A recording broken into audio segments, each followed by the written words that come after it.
Panginoon, muli po kami nagpupuri at nagpapasalamat sa oras na ito. Sa araw na ipinaklaw kung kami muling magkasama-sama sa pagpupuri, pagpapasalamat at paglingkuran ka, Panginoon.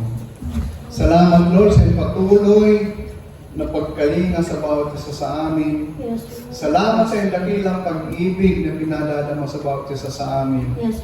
Salamat, Lord, sa kalakasan at lusog ng pangangatawan ng Panginoon pinagkakaloob sa bawat isa sa amin. Yes, Lord. Salamat, Lord, sa biyaya na walang humpay na binibigay sa bawat isa.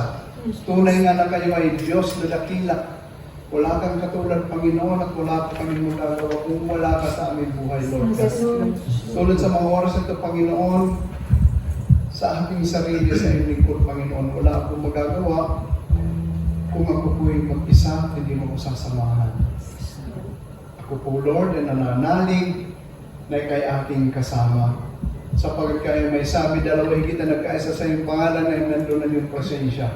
At kayo may pangako, Panginoon, na sa aming pagtayo, ikaw ang magsasalita para sa amin. Yes, Lord. Dalahin ko, Lord God, na ikaw ang makita at marinig sa aking katauhan.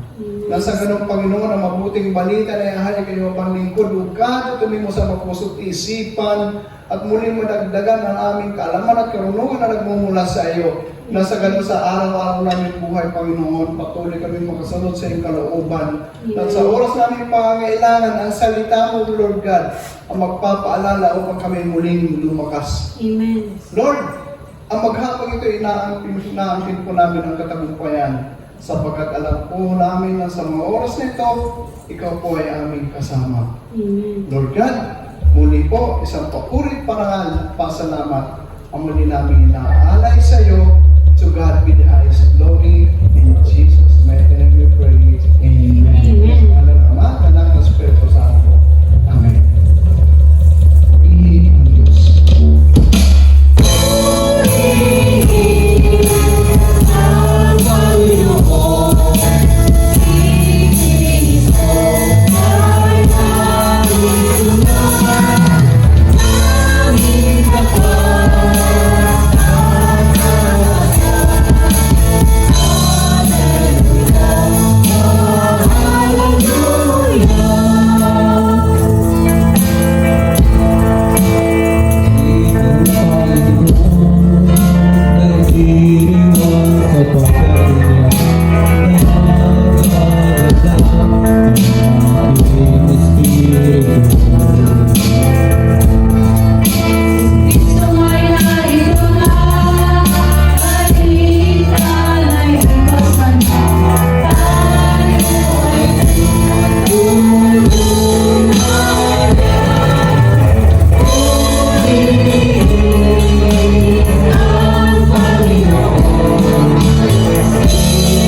Hindi mo halata kung may sintonado, wala. No? Kasi sa ganda ng tugtugan, wala kang pakialam kung may sintonado, wala. Dalag-dala ka na doon, sa tugtugan pa lang, bless ka na. Amen. Napasayaw ko na po kanina eh. Pagsatas ka.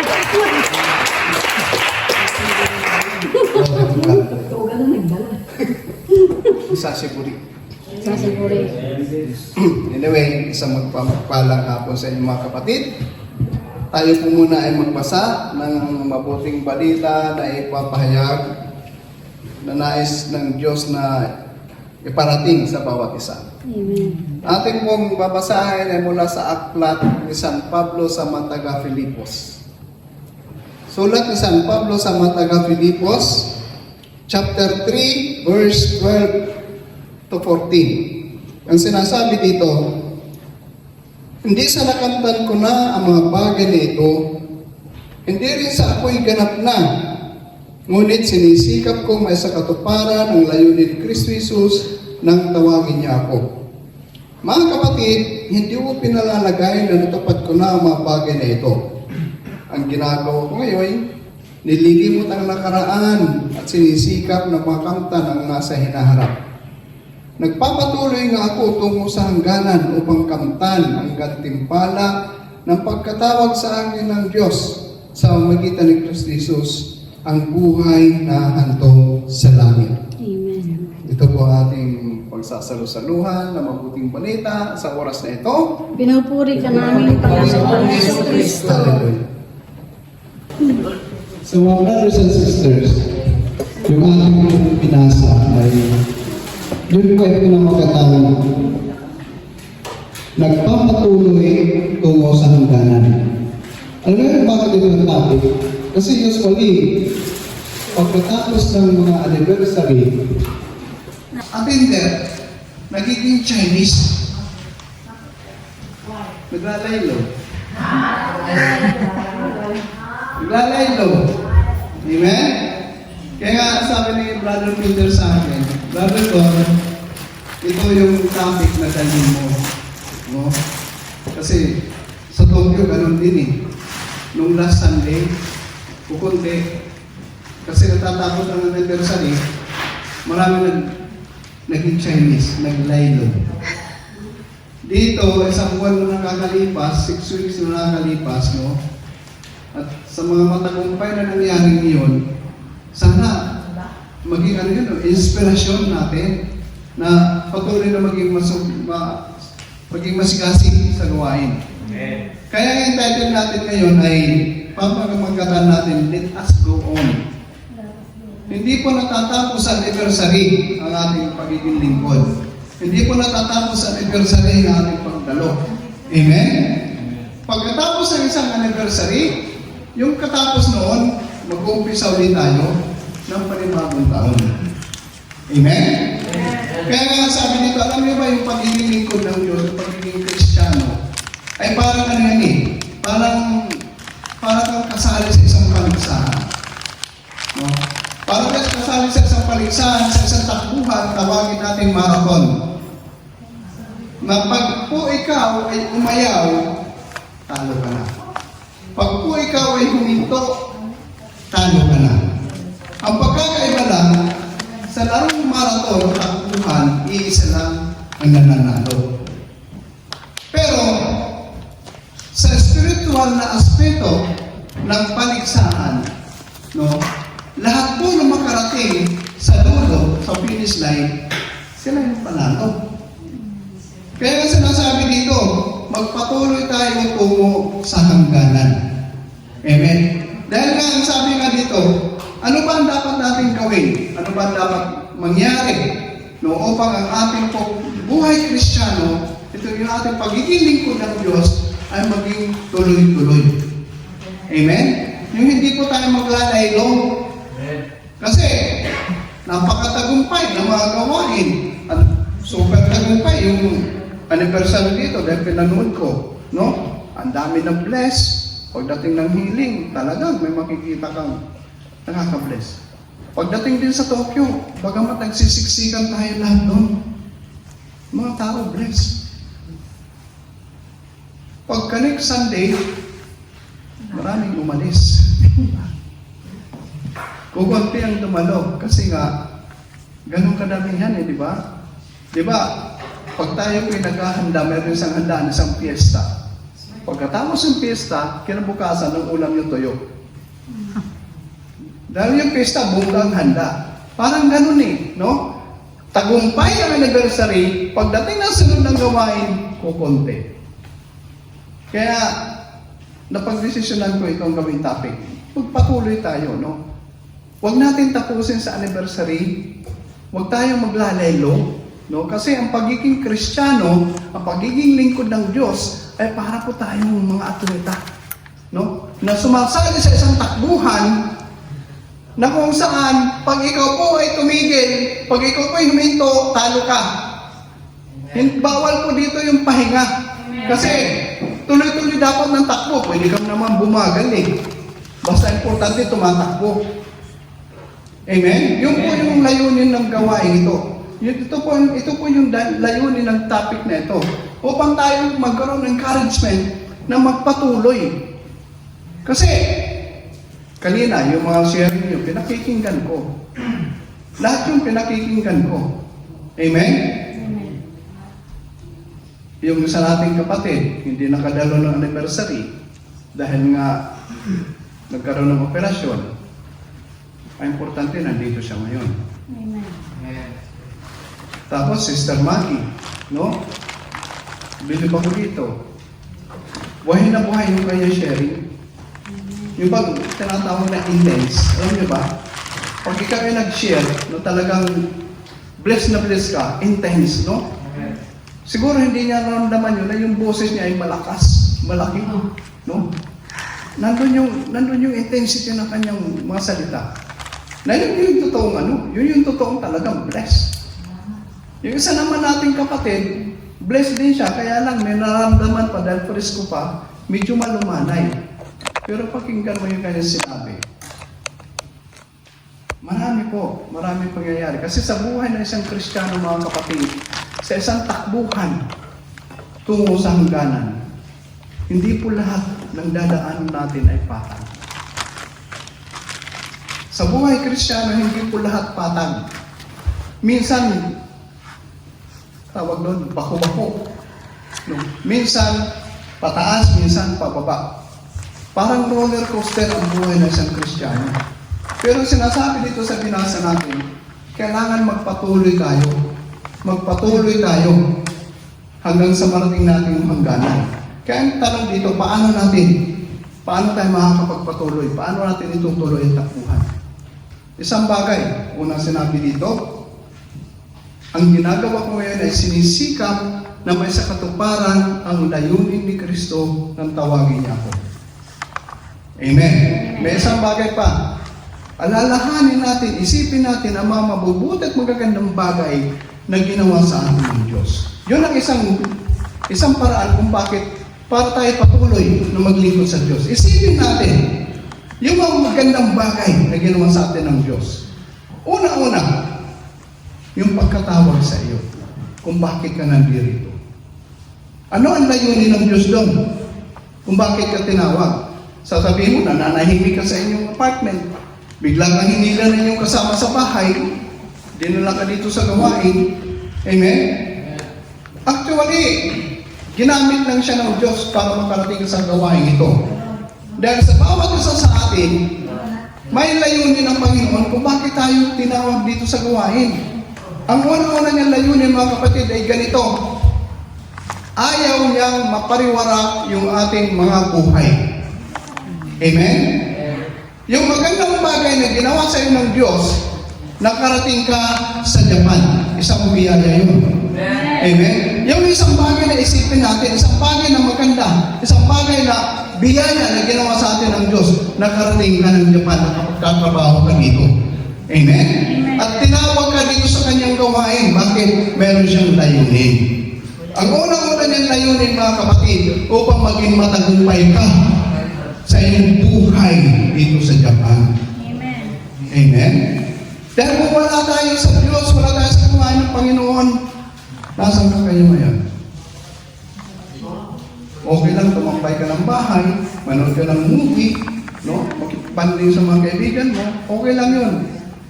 Huwag lang sa kung saan-saan. Amen. Dahil ang gawain po dito, isang bisis na isang buwan. Kaya pero tatakot ako bakit isang bisis nga na isang buwan, marami pang wala. Kaya ang unang-unang bagay na tandaan natin upang tayo makapagpatuloy, no? Isipin natin yung mga mabubuting bagay na ginawa ng Diyos sa atin. Unang-una, yung tinawag na tayo dito sa buhay. Dahil ang layunin niya, hindi mapariwara ang ating buhay. Pangalawa, yung patuloy tayong pinagpapala. Kasi sabi dito sa Philippians chapter 4, verse 19, sabi niya, mula sa kayamanan ng Diyos sa langit na inuubos, ay ibibigay niya ang lahat ng ating pangangailangan. Amen? Bakit? Ang layunin niya, dahil ayaw niya na tayo'y magkulang. Amen? Ayaw niya na tayo'y mahirapan. Di ba? Meron tayo dito binibigas lagi na sa gitna ng kawalan, di ako mawawalan sapagkat si Yahweh ang aking kagabay. Amen. Dahil walang lingkod ng Diyos na pinababayaan niya. Yan ang isang layunin niya, isang magandang bagay na isipin natin lagi. Amen. Nakarating ka ng Japan, binigyan ka ng biyaya makarating ng Japan, at patuloy ka pinagpapala sa iyong buhay, nandito ka sa kanyang gawain, dahil gusto yan maayos sa iyong buhay, na hindi ka mapanwara, yun ang ilagay natin lagi sa isip. Amen? Dahil kung hindi dahil sa kabutihan ng Diyos, baka iba yung ating sitwasyon niya. Yung iba nag-iisip, ano kaya yun? Yung isang brother nakatingin masyado sa akin, brother, hindi tayo magkamukha. No? Pareho tayong pugi. Yung isang tandaan lang po natin, yung mga bagay na magaganda ay ginawa sa atin ng Diyos. Yun ang kanyang layunin. No? Yun ang isang bagay.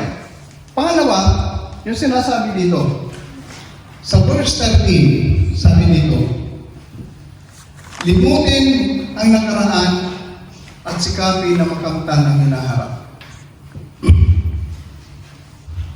Ganito po yun. Limutin ang nakaraan at sikapin makamtan ang hinaharap. Alam mo bakit? Ang ibig sabihin nito, kalimutan natin yung mga masasamang bagay na nangyari sa atin noon, yung mga kabiguan na nangyari sa ating buhay, yung ating pagkakaroon ng kagalit, yung pagkakaroon natin ng kaaway, yung hindi ka marunong magpatawad. No? Ito yung mga nakaraan na dapat nating alisin. Ito yung mga nakaraan sa ating buhay na hindi magaganda na dapat natin iwaksin. Huwag na tayong mag-concentrate doon sa mga nakaraan. Amen? Kasi minsan, ang tension nyo pa ay yung lumang kanta ni Eddie Pergrena na pamagat ay, ang aking nagdaan, di ko malimutan. Alam niyo yun? Hindi. Kapanakunan namin yun. Yun ang ibig sabihin nun.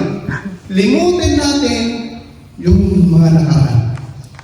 Dahil lahat po tayo ay meron nangyaring mga kabiguan sa buhay. Lahat po tayo meron mga pangit na experience na nangyari sa ating buhay. Lahat tayo ay meron mga masasamang bagay na ginawa. Amen? Tayo ngayon ay nasa gawain ng Diyos. Ang dapat sa atin ay nakatutok na lang sa kabutihan ng Diyos. Nakatutok na lang sa salita ng Diyos. Na kung saan tayo ay lalong mapapabuti. Kaya mga brothers and sisters, isang bagay lang paalala ko sa inyo. Pag hindi po kasi natin kinalimutan yung ating mga nakaraan, yun po yung mga bagahay natin sa ating buhay na nagpapabigat. Amen? Amen? Halimbawa, meron kang kagalit, meron kang kaaway, meron kang nakaalitan. Hanggang ngayon, hindi mo pa rin inaalis sa iyong isip at puso. Di ba mabigat sa katawan? Yan po kasi yung bagahe Imaginin mo, yung isang kariton, pag ito'y puno ng pangarga, tingnan mo yung humihila, hirap na hirap, dahil mabigat. Ganon din po tayo, pag mayroon tayong mga mabigat na dala sa ating buhay. Diba ang hirap? Para tayong na-stress tayong lagi tayong nanghihina, lagi tayong walang gana. Bakit? Hindi kasi natin inaalis yung mga nakaraan na hindi maganda. Okay lang yung mga good memories, pero yung mga bad memories, dapat huwag na natin isipin yun. Dapat alisin na natin yun. Dapat iwaksin na natin yun. Kaya huwag na tayong titingin sa ating mga masamang nakaraan, tumutok na tayo sa oras sa panahon nito. Dahil sabi dito sa Hebreo chapter 12. Hebreo chapter 12. Nasaan na? Hebreo chapter 12 verse 1 at 2. Sinasabi po dito, yamang naliligid tayo ng makapal na saksi, iwaksin natin ang mga kasalanan. At alam ang palapit na pumipigil sa atin at tayong buong tiyagang magpatuloy sa takbuhing nasa ating harapan. Ituon natin ang ating paningin kay Jesus na siyang pinagmulan ng ating pananampalataya at siya rin magpapasakagan nito dahil sa kagalakan na hinihintay sa Kanya, hindi niya kinahiya ang mamatay sa krus at siya ngayon nakaluklok sa kanan ng trono ng Diyos.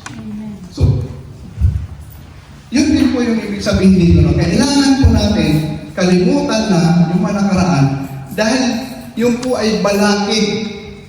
Balakid po yan upang tayo makapagpatuloy sa ating buhay. Amen. Dahil pag yung po'y patuloy natin inisip, inalala, pag ikaw ay may kagalit, hindi mo pa rin pinatatawad, kapatid, ang bigat. Ang bigat. Amen? Sino sa inyo may magkaway? Wala. Sino dito sa inyo may nagpatawad? Oh. May kaaway kayo. Wala. Wala. Amen? Isang balakid kasi yung mga yun. Kaya sabi dito, para tayo patuloy, no? Patuloy na makausap, patuloy tayo makatakbo sa karira na ating sakasalihan ngayon bilang Kristiyano, kailangan alisin natin yung mga balakid. Alisin natin yung mga balakid. Kailangan sa pagtakbo natin tungo sa hangganan, kailangan wala tayong balakid, wala tayong dalang sama ng loob, wala tayong dalang galit, wala tayong hinanakit, bagkus pagmamahal lang. Tingnan mo, pag hindi gumaan ang iyong pakiramdam maghapon. Subukan mo pumunta sa trabaho mo na may kinaiinisan ka doon.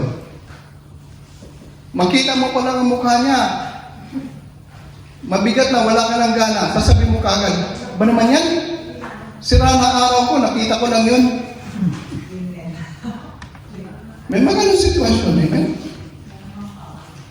Halimbawa, meron kang kagalit, no, meron kang nakaaway, okay, nagkapatawaran na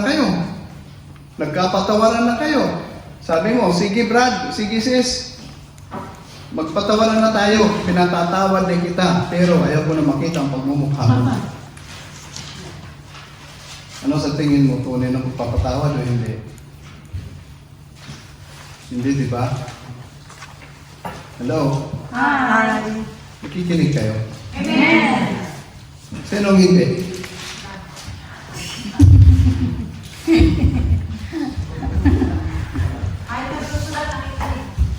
Yun na nga eh. Lahat busy magsulat. Okay lang yun. Busy ang kamay, yung tinga dito. Amen. Amen? Nasaan na tayo? Nasaan Pagpatawad. pa na tayo? Pagpatawad. Pagpatawad.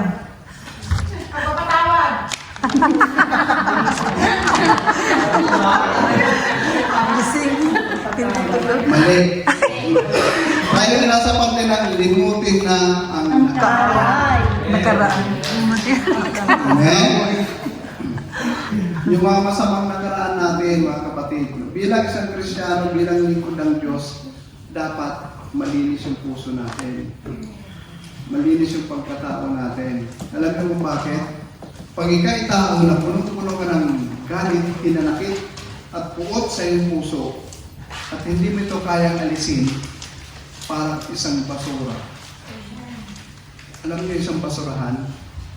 Yung isang basurahan, puno ng basura, pag yun ay hindi mo tinapon, yung basurahan masisira. Amen? Masisira yan. Lalo na pag mayroon mga mabubulok na basura. Masisira yan. Parang puso natin yan eh. Pag yung puso natin, puno ng galit, hinanakit, at puot, at hindi natin yan inalis. No? Sabi nga ni Andrew, sige ka, puso mo'y mabibiyang. Nagkakaroon tayo ng bakit nagkakaroon tayo ng sakit sa puso, nagkakaroon tayo ng depression, nagkakaroon tayo ng sari-sari. Dahil ang puso ang sentro ng ating buhay. Pag yun ay puno ng dumi, apektado ang buong katawan mo. Amen? Pero kung ang laman ng iyong puso ay pagmamahal, ang epekto niyan sa iyong puso ay magaan, maaliwalas, maganda, guwapo, lagi kang masaya. Amen. Amen. Tingnan mo yung mga tao puno ng galit at pinanakit. Yung itsura ng mga mukha, kulubot, lagi nakasimangon. Pero subukan mo yung mga tao, walang hinanakit, galit po sa kanilang puso. Lagi naka-smile. Lagi maaliwalas ang pagmumukha. Amen? Maganda, guwapo, pugi. Sino gusto kumanda? Sino gusto lalong kumanda? Sino lalong gusto guwapo? Alam niyo ang gagawin niyo, ha? Ganun lang yun. Kasi tingnan mo, ha? Bibigyan ko ng halimbawa. Sister Sally, laging lively, laging buhay, laging masaya. Bakit? Yung puso niya puno ng pagmamahal. Amen. Saan ka makakita? Ang tagal na nilang sasawa ng mag-asawa. Pag nakita, ahalik sa karamihan ng tao. No? Sa isip at paningin ng iba, hindi maganda. Pero sa kanila, pagmamahalan yun. Amen. Bakit? Puno ng pagmamahal yung kanyang puso. At lagi siyang masigla. Bakit? Wala kasi siyang hinanakit, puot at galit. Amen? Ngayon, sino dito nakahanap magtanggal ng galit, hinanakit at puot? Taas ang kamay. Yung kasi, ano mo, yung kasi yung mga nakaraang buhay natin, marami dyan eh. Yung iba, ganito. No, hindi man sa kapwa yung kanilang hinanakit, yung iba may hinanakit sa Diyos. Aminin na natin. Pag ika'y nakaranas ng paghihirap, nakadanas ka ng karamdaman kung ano man, minsan ang iniisip mo, Lord, bakit ako? Lord, dami naman masama dyan, bakit sa akin? Sino sa inyo nag-isip ng gano'n? Ayaw niyo umamin, pero sigurado ako ngayon. Ganito lang kasimple yun, mga kapatid. Dumarating kasi sa buhay natin minsan yan. Lalo pat pag dumadalo ka ng gawain, sasabihin mo, tapos may pagsubok na dumating, meron mga hindi magandang balita dumating galing Pilipinas, sasabihin mo kaagad, Lord, bakit naman? Umaatin ako na yung gawain. Naglilingkod ako sa iyo. Tumutugtog ako. Nag-MC ako. Nagbibigay ko ng love offering. Nag-iikop ako. Bakit dumating sa amin yung ganito? Hindi nyo man aminin, sigurado ako meron dito sa inyo, ganyan ang dialogue. Amen? Yun yung question ng Diyos. Bakit? Bahagi kasi yan ang nakaraan. Isang bagay lang paalala ko sa inyo. Sa halip na questionin ninyo ang Diyos sa kung ano nangyayari sa inyo, sa mga pagsubok na ginagawa sa inyo. Gusto lang ang tanong nyo, Lord, ano ang gusto mong gawin ko? Para pagtagumpayan ko ito. Huwag kang magtanong sa Diyos ng bakit ako, bakit kami. Dahil hindi lang po ikaw kapatid na nakaranas ng kanyang mga pagsubok. Maraming tao sa mundong ito, kanya-kanyang ngalan ng panahon para makaranas ng ganong pagsubok. Lahat po kasi tayo nakaranas ng mga pagsubok. Amen? Meron lang kasi mga tao na hindi mo halata na mayroong pagsubok sa buhay. Bakit? Marunong silang magdala. Ako sa tingin nyo ba, itong pogi kong ito, wala ko utang? Mayroon. Oh, hindi halata. Bakit? Kasi pinaubaya pa ng sitwasyon. Amen? Kung may mga pagsubok na dumarating sa ating buhay, huwag natin questionin ang Diyos. Lord, bakit ako? Lord, bakit kami? Lord, bakit ngayon? Sa halip itanong mo, Lord, ano ang dapat kong gawin para mapagtagumpayan ito? O Lord, palakasin mo ako. Bakit? Lahat tayo dumaranas sa pagsubok, lahat tayo daranas sa pagsubok. Bakit? Dahil alam ng Diyos na kaya mong pagtagumpayan ito. Amen? Bakit ko sabi yun? Kasi meron tayong mga salita ng Diyos na narinig dito. Yung mga salita ng Diyos na iyan, hindi mo man maalala ngayon, pagdating ng time na kailangan mo yun, maalala mo kung anong pangako sa iyo ng Diyos. Bakit? Nasa Biblia. Ang banal na Espiritu ang magpapaalala sa iyo ng mga salita ng Diyos na itinuro sa iyo. Bigla mong maalala iyon. Saan? Sabi ni Lord ganito, sabi ni Lord ganyan. So, sana na question mo ng Lord, mananalangin ka na lang. Hingi ka na ng tulong. Amen? Ganon ang mga lingkod ng Diyos. Kasi, pag sinisi mo ang Diyos sa nangyayari sa buhay mo, titigil ka na eh. Titigil ka na sa paglilingkod, minsan hindi ka magsisimba, hindi ka na attend, doon palang talo ka na. Bakit? Ang sabi sa binasa natin, kailangan magpatuloy tayo tungo sa hangganan. Kaya yung mga nakaraan natin na hindi magaganda, kalimutan natin lahat yun. Yung mga negatibong bagay na nangyayari sa atin, kalimutan natin yun. Yung mga sitwasyon ng buhay, yung mga pagsubok na nangyayari sa atin, huwag natin isipin sa Diyos. Bakit? Pinahintulot niya sa iyo ng Diyos, kapatid, dahil nais niya maging matatag ka lalo. Amen? Amen. Yung pagsubok na yan, yun ang magbibigay sa iyo lalo ng katatagan. Nasabi mo, nasa gawain ako ni El Shaddai.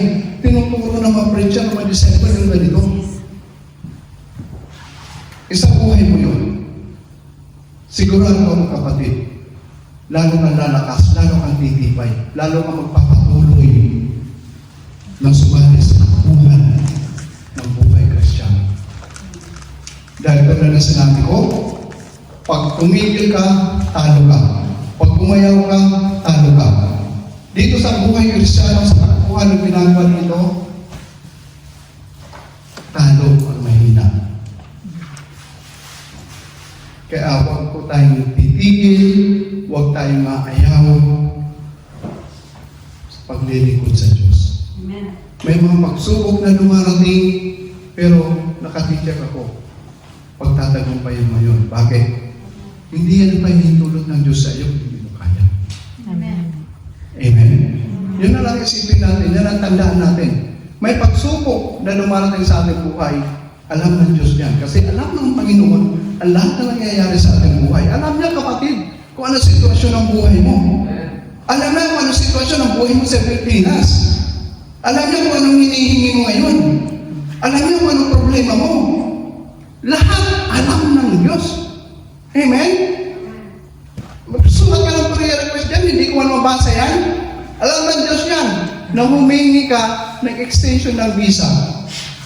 Alam ng Diyos na humihingi ka ng financial para sa bahay at lupa na iyong drain.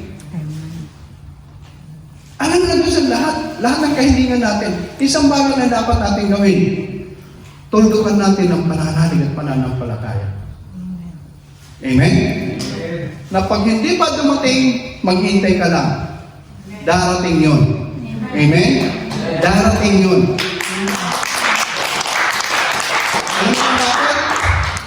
Kasi ang pangako ng Diyos ay kanyang tinutupad. Ang sinabi niya ay kanyang ginagawa. Ang sabi niya, humingi ka at ikaw ay bibigyan. Amen. Yun ang sabi, humingi ka. At maghintay ka ng tamang panahon. Dahil sigurado ako, ibibigay niya sa iyo ng Diyos. Kaya lahat ng mga negatibo na nangyayari sa buhay natin, alisin natin. Iwaksin natin lahat yun. Magpatuloy tayo tungo sa hangganan. Subukin natin makamta ng hinaharap dahil yun ang layunin ng Diyos kung bakit tayo tinawag niya, kung bakit tayo nandito sa kanyang gawain. Amen? Amen. Kasabi mo sa katabi mo, Sis, mag-move on ka na. Amen? Yung may mga hinanakit dyan, yung may masama ng loob dyan, yung may mga galit dyan, mag-move on ka na. Let's move on. Amen? Let's move forward. Kasi pag yan ay hindi ka nag-move on, kapatid, hindi ka uusad sa iyong pananampalataya. Bago ka makakarating doon sa finish line. Amen? Kaya yung sa verse 14 na pinabanggit dito, sabi dito sa verse 14, nasa na yun? Magpatuloy tayo tungo sa hangganan. Nagpapatuloy ako tungo sa hangganan, sabi ni Pablo, upang kaptan ko ang gantimpala na pangako ng Diyos. Yung gantimpala sinaharap ng pangako ng Diyos at ito yung buhay na hantong sa langit. Yun kasi ang layunin ng Diyos kung bakit tayo nandito. Yun ang layunin ng Diyos kung bakit tayo tinawag. Yun ang layunin ng Diyos kung bakit pinili ka sa karamihan. Alam niyo sa magandang bagay dito? Sa dami ng Pilipino dito sa Japan, dito sa Aichi, bakit ikaw nandito sa lugar? Tanungin mo sarili mo, bakit? Bakit ikaw nandito? Bakit ako umating? Bakit? Yung iba pinili din yun, yung iba hinilang din yun. Pero makalat ang mga tumubog. Amen. Kaya tayo lahat dito dahil tayo yung mga tumubog. Amen? Yung kwento, bigyan ko ng isang kwento. Yung kwento ng 10 kitungi. Yung 10 kitungi, humingi sa Diyos na pagalingin sila. Silang 10 pinagaling ng Diyos. May pinukon yung kanilang kahilingan. Pero isa lang ang nagbalik. At Samaritano pa. Ngayon, sasabihin natin, bakit yung mga ibang pinagaling hindi nagbalik? Simple lang po yun, ganito. Yung isang nagbalik, yung nag-iisang bumalik, doble yung biyaya na nakakap sa Diyos. Amen? Kung yung siya ay pinagaling lamang sila sa physical. Yung isa na nagbalik para magburat ng pasalamat sa Diyos, pinagaling na siya physically, pinagaling pa rin siya spiritual. Amen? So tayo, na tumugon sa panawagan ng Diyos, hindi lamang tayo pinagpapala ng Diyos materially, financially, physically, higit sa lahat pinagpapala niya tayo spiritually. Amen. Yun, kung bakit tayo nandito. Amen? Yun ang mahalaga. Kaya nga, lahat tayo na tumugon, tayo yung may pag-asa makarating doon sa dulo, doon sa hangganan. Bakit? Dahil tayo po ang lumahok sa takbuhan. Kaya nga sabi dito sa Biblia, pinasisikat ng Diyos ang araw sa mabubuti at masama.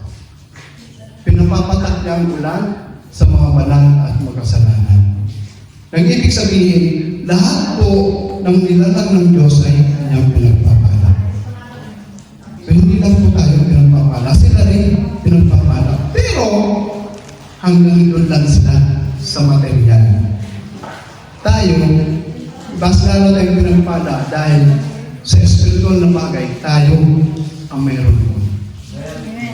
Amen? Amen. Kaya huwag po kayo mahigit at may makita kayong yung mariwasa yung buhay pero wala sila sa Panginoon. Hanggang doon lang sila. May hangganan yun. Amen? Bibigay ko ng halimbawa. Maraming mga mayayaman na politiko na nagkamal maraming pera. Ano nangyari ngayon? Dumating ang kanilang oras na sila ipapagsak. Bakit? Sa material na bagay na sila umaasa. Pero tayo, na umaasa sa spiritual na bagay, nag-ibig sabihin, umaasa tayo sa Diyos sa lahat ng ating mga kailangan, tayo yung mananatili. Amen. Hindi ka man mayaman sa pera, hindi tayo sa luwangin, hindi tayo pinabayaan ng Diyos, mayaman tayo spiritual. Amen. Hindi tayo mapupulang dahil hindi tayo pabayaan ng Diyos. Nang sabi ng Panginoon, kailanman hindi ko kayo iiwan ng pabayaan. Kaya kung tayo ay mananatili dito sa kanyang gawain, kapatid, hindi ka mapupulang. Hindi ka mapupulang. Kaya palipat-lipat ko ng trabaho, wala nang ginagawa niya sa ating kapatid. Kaagad ka makakakuha ng trabaho. Bakit? Hindi ka pabayaan ng Diyos. Bakit? Dahil tayo lahat na nandito sa kanyang gawain, wala tayong ibang inaasahan kundi ang Diyos lamang. Kaya sa lahat ng sitwasyon na yung buhay, iasa natin lahat sa Diyos. Bakit? Dahil siya ang Diyos na nakakaalam na lahat ng bagay, siya ang Diyos na pinagmulan na lahat ng bagay, siya ang Diyos na may kontrol ng ating buhay, maging ng ating mga ikinabubuhay. Amen? Ay mapalad tayo na nandito. Dahil tayo magpapatuloy sa takbuhan. Ang sabi nito sa verse 14, sabi binasa. Sabi dito, nagpapatuloy na ako tungo sa hangganan upang kamtan ang ganitong na pagkatawag sa akin ng Diyos sa pamamagitan ni Kristo ang buhay na hanggang sa langit. Ito po, hindi po madali maging Kristiyano, hindi po madali ang takbuhan ko. Dahil sinasabi ko kanina, hindi po lahat ng daan ang dadaanan natin ay patag. Hindi po lahat ng daan na dadaanan natin ay makinis. Meron bako-bako. Meron pa akyat, meron pa baba. Meron siksang, meron diretso. Bakit? Dahil ang buhay ng Kristiyano, para tayong tinatawag na subibo. Ano ba yung subibo? Juan. Basta yun na yun. Pag ganun-ganun.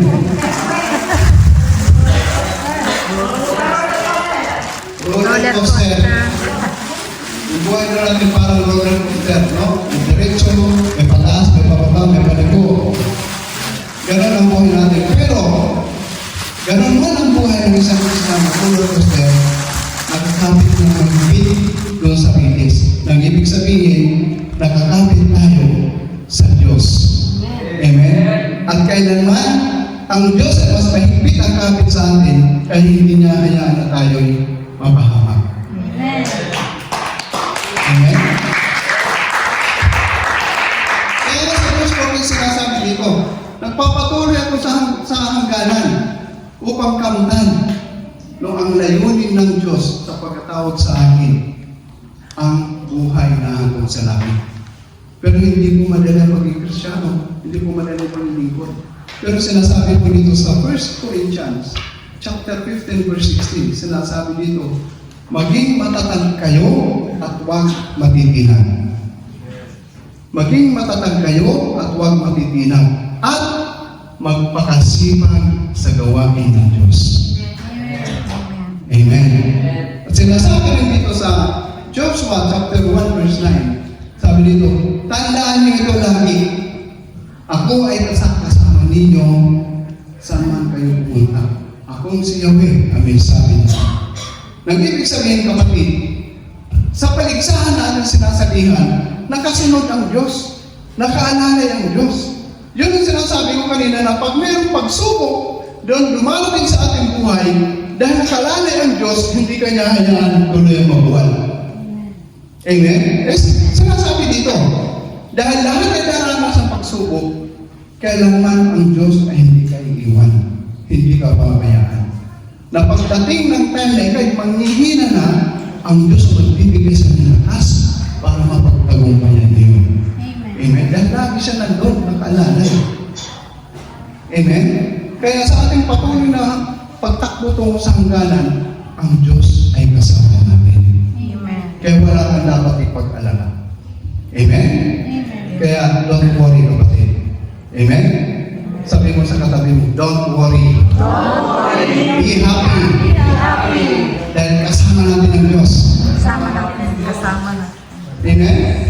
Kaya huwag mo tayo matitinag, magpakatatag tayo. Dahil maraming pagsubok sa paligid na ating tinitirhan, sa paligid na ating kinikilusan, laging nakaabang ang panganib, laging nakaabang ang kalaban. Naghihintay na masila ka naman. Naghihintay na masila ka. Amen? Kaya, dapat tayo patuloy maging matatag at huwag matitinag. Amen? At magpakasipag sa gawain ng Diyos. Na sinasabi dito sa Hebreo, chapter 25, huwag niyong kaligtaan ang pagdalo ng gawain tulad ng ginagawa ng ilan. Tulad nito. Amen? Huwag niyong kaligtaan. Ang ibig sabihin, wala ka absent dapat. Amen? Kahit after pa ng anniversary, dapat mas lalong marami. Bakit? May inspirasyon kayo nakuha. Ikaw sa daming Chinese. Naglelo. Amen? So patuloy tayo mga kapatid. Walang titigil. Walang ayaw. Amen? Dahil pag ang umayaw, talo. Pag ang tumigil, talo. Patuloy tayo tungo sa hangganan. Dahil kasama natin ang Diyos. Amen? Sa anuman lugar tayo pumunta, anuman ang gagawin natin sa ating buhay, ang Diyos ay may pangako sa atin na kailanman hindi niya tayo iiwan at hindi niya tayo papabayaan. Nang ibig sabihin, 24 hours, 7-11, 24 hours, hindi pala 7-11 na. 24/7, kasama natin yung Diyos. Amen? Kaya wala tayong dapat alalahanin. Dapat patuloy lang tayo. Amen? Patuloy lang tayo. Amen? Sabi mo sa katabi mo, kapatid, magpatuloy tayo.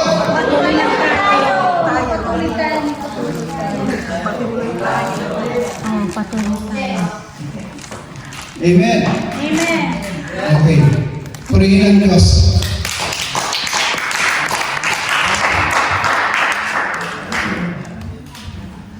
Kunting oras na lang. Bibigyan mo muna kayo ng kwento. No? Alam niyo yung pangyayaring yung sa Red Sea. Sino na dito ng Ten Commandments?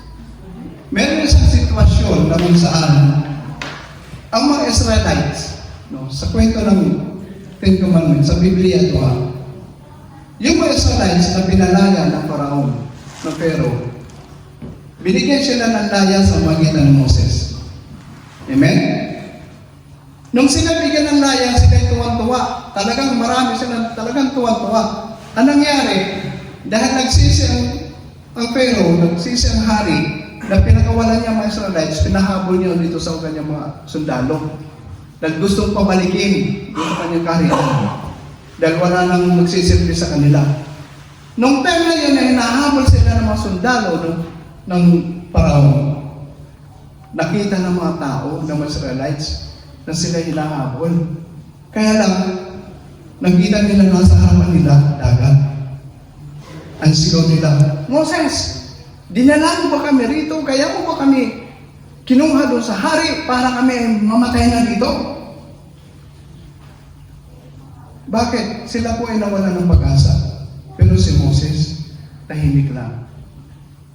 Dahil nung tingnan ni Moses ang sitwasyon, sa kanan, mga sundalo parating.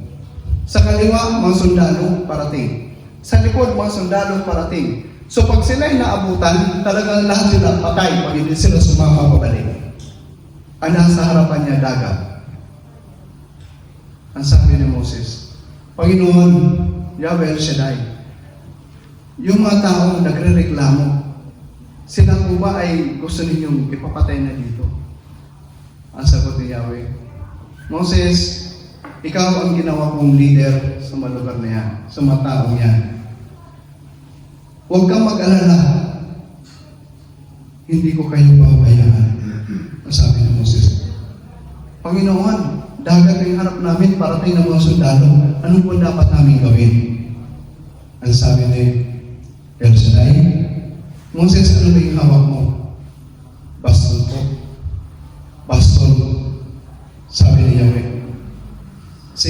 yung basto na yan, ihampas mo sa dagat.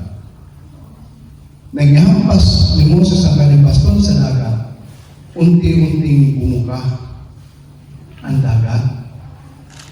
Nung bumuka na, sininasan niya ng mga tao na magsidaan at magsitawid na upang baluyan ang makalaya. Kung siguro tumigil sila sa pag-asa, tumigil sila, hindi sila nawala ng pag-asa. Kung tumigil sila sa kanilang ginagawang paglalakbay, maaaring hindi nila marating ang pangako. Yung pangako ni Yahweh na isang lupain na magaganda. Pangako, isang hangganan na kung saan para sa kabubuti nila. Ganun din po tayo. May pangako ang Diyos, magpatuloy tayo sa hangganan. Dahil kung ang mga Israelites ay nakulong sa gitna ng dagat, si Yahweh gumawa ng paraan. Gumawa siya ng paraan upang makadaan ang mga Israelites. Amen? Minsan, sa suliranin natin sa buhay, minsan sa problema natin sa buhay, minsan sa mga pagsubok natin sa buhay, iniisip natin na wala na ibang paraan. Pero kapatid, kailanman si Yahweh, ang Diyos natin, na sinasambay, hindi na ubusan ng paraan upang tayo ay mapagtagumpay. Amen. Yung ang tandaan natin, hindi na ubusan ng paraan ng Diyos. Lagi siya nag-aalalay, lagi siya nag-aagapay para tayo ay patuloy na maging matagumpay sa ating paglalakbay. Amen. Amen? Purihin ng Diyos. Magsita na tayo.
ka, Panginoon.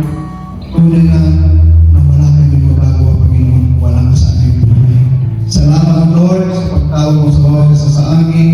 Salamat sa araw-araw namin buhay at tuloy na kami sinasamahan. Ngunit, Panginoon, sa mga oras na ito, hindi ko kasi napaspasan ng mga bagay-bagay na nais itaas ang mga kapatid. Mga bagay na nais na lang yung pagtuloy na pagpalain ng Panginoon. Tulad ng kanilang mga handog sa iyo. Mga bagay na kanilang tinataas upang ito'y pagpalain mo na pagpalain sa kapanahunan.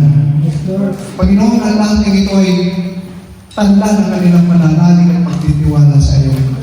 Ito, Panginoon, ay tanda na wala kaming ibang inaasahan kundi ikaw, Panginoon.